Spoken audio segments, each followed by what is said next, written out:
It says, son, you have torn all the nerves in your brachial plexus.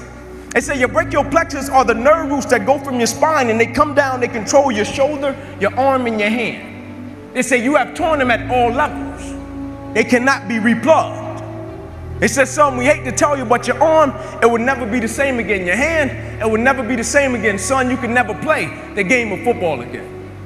It says, son, here are your surgery options. We could take a muscle out of the back of your left leg, plug it into your right arm, but there's a possibility that you'll be left with a weak left leg and a weak right arm the rest of your life. Or we could take a nerve out of your left arm, reroute it up to your chest, down into your right arm, but there's a possibility that you'll be left with 2 weak arms the rest of your life. Or we could take a nerve out of your left rib, reroute it up to your chest, down into your right arm, but there's a possibility that you'll be left with a breathing problem and a weak right arm the rest of your life. By the way, tell us what you want to do in the morning. And the next morning I walked into the doctor's office. They said, son, what option did you choose? I said, no disrespect to you, doc. I'm not choosing an option. My situation is out of your hands. It said, cut with the cute talk.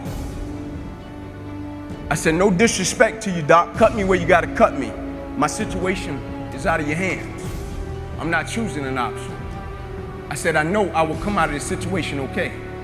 And as I stand right here on this stage, thank you. As I stand right here on this stage before you today, they cut me 6 times down my left thigh. They cut me 2 times across my right rib. They cut me 2 times across my right pec. They cut me 1 time across the left side of my neck, 1 time across the right side of my neck. They cut me from the bottom of my armpit all the way down to the bottom of my hand. And after they got through cutting on me, they said, son, you're gonna be in this hospital for the next 40 days. I walked out of the hospital on the 3rd day. They said, you broke a record. How did you do it? And I said, first and foremost, the thing I want y'all to understand, I will never let a circumstance or a situation define my life. But most importantly, you know what I had invested? I had sweat equity. I had been working my whole life. And what I didn't understand, by being determined to chase something, by being committed to it, and what commitment is staying true to what you said you were going to do long after the mood that you have set it in has left. You see, people think commitment is saying, yes, I'll do it on the days when it feels good. But I have been committed to everything that I ever started in my life, and I never stopped and I never quit it. And so by being committed to everything that I started, I finished it. It built a certain type of spirit. It built a certain type of mentality. It built a certain type of individual. And so now I couldn't quit even if I wanted to. I couldn't lay in the bed even if I wanted to. I couldn't stop even if I wanted to. I had too much sweat equity in my life and everything that I was doing. Because I understood my existence wasn't about me. I went from me to we a long time ago. I understood the process is more important than the product. It wasn't about the outcome for me. Whether I made it to the NFL or not, that was inconsequential in God's plan for my life. But I was going to fall in love with that process because I understood by falling in love with that process, it was going to turn me into a machine.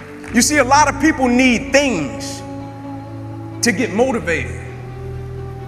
A lot of people need a little extra money to get motivated. A lot of people need, whatever the case may be, a little bonus to get motivated. I don't need anything but breath in my body and life.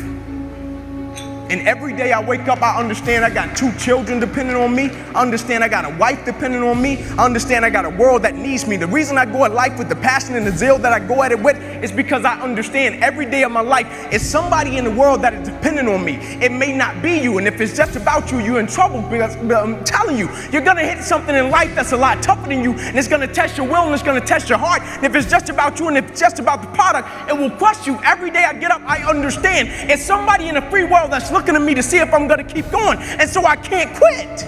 And so I went back to school the next week after they had just saved my life. I was back in class. I had to learn how to write all over again. Had to learn how to walk all over again. Had to learn how to tie my shoe all over again. Had to learn how to bathe all over again.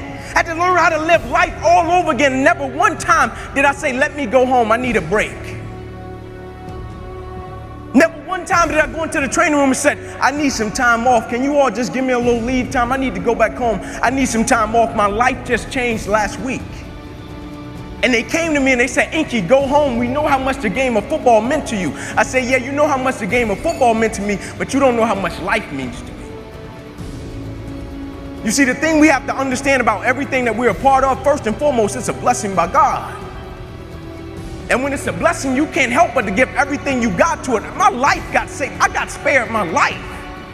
I almost died. The doctor came to me on the field. He was on one knee and he grabbed my wrist and he said, son, you don't have a pulse. I don't even know how you're still living. In my last doctor visit, they came to me and they said, sorry, Inky Johnson, you will never be able to use this arm and hand again in your life. I said, no disrespect to you, doc, but I will use this arm and this hand every day for the rest of my life by the way that I live my life. Every day I'm going to impact someone's life. Every day I'm going to empower someone. Every day I'm going to inspire someone. Every day I'm going to encourage someone. The thing we have to understand, what business are we in? You know, protocol, they call me in the world, they say Inky's a speaker. Inky's a motivational, whatever the case may be, Inky, whatever it is. But what they don't understand, I'm in the people's business. Not a speaker, I'm a servant. Anybody that has direct contact with people on a daily basis, that is an opportunity to change someone's life. Don't ever pass up an opportunity to be of encouragement to other people. Don't ever pass up an opportunity to inspire someone. Don't ever pass up an opportunity to empower someone. Don't ever pass up an opportunity to show someone love, because the thing about it, my wound, like you can see this. You can see my arm. My wound is visible. But it's a lot of people in this room that are wounded, and you can't see it. And it's internal. And so the opportunities that we pass up to be a blessing to other people, we can save their life with just one encounter. When we talk about me to we, when we talk about process over product, when we talk about sweat equity, when we talk about better together, do we really understand what that means? Because sometimes the thing about life always comes along when we make up our mind to try to distract us. But truth be told, we all know that we're stronger together. And that's in every aspect of life, whether it be sports, whether it be business, whether it be a marriage, whether it be a family, we're always stronger together. It's kind of like the Planet of the Apes movie when Caesar and his guys, they were going crazy, they were going bananas, and Caesar stood back on the hill, and Caesar was trying to calm them down, and they wouldn't calm down, and they wouldn't listen to him, and the way he got their attention was phenomenal. The way he got their attention, he picked up a piece of straw, one silly piece of straw. Caesar picked up one silly piece of straw and he held it up in front of him. He picked up one straw and he broke it. And then he picked up 2 handfuls of straws and he braced it. And what he was telling them, alone, weak, can do nothing. Together, strong, unstoppable, can change the world. Thank you for your time. I greatly appreciate it. God bless you.